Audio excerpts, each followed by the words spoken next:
Sustainability strategy in the business world. While discussing supply chain management network design, the business issue of supply chain sustainability is included by high-caliber executives. The aim is different for every company, such as utilizing sustainable materials in the manufacturing process, optimizing supply chains to abbreviate greenhouse gas emissions, relying on renewable energy sources to power facilities, sponsoring edification funds for youth in the local community, etc. There is a shift of paradigm from firm-level to supply chain-level competition and the challenge of integrating sustainability targets into corporate comportment due to growing environmental and ethical cognizance ecumenically. A sustainable supply chain is quantified by triple bottom line, which are the upstream components of the supply chain.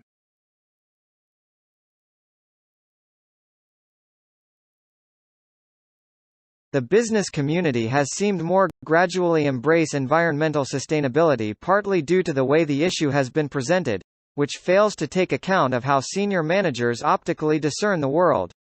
In business, sustainability refers to doing business without negatively impacting the environment, community, or society holistically.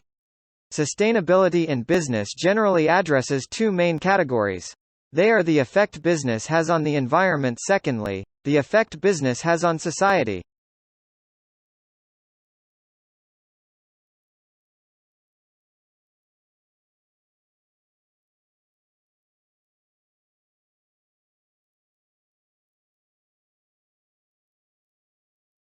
Here are some mission examples of companies that have a strategy to create a sustainable business.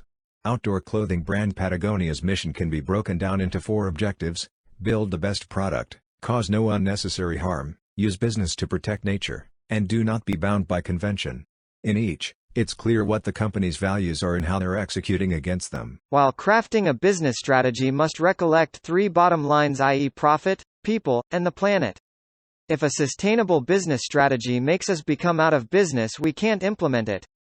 Diminutive changes can be the commencement point for sizably voluminous scale impact, for example, electricity preservation by eliminating dispensable utilization when there is no one in the factory at night. We can utilize a sensor to turn off the light the last person leaves the office at night. It is a cost-preserving opportunity. A Unilever study finds that about 33% of people relish purchasing items that are good for the environment. Inserting the work to build a robust sustainability strategy can avail both the firm and the environment in the long term. When objectives become a purport, a sustainable business can be established. But customarily it does not come overnight. A few different approaches may need to apply to make a more preponderant impact.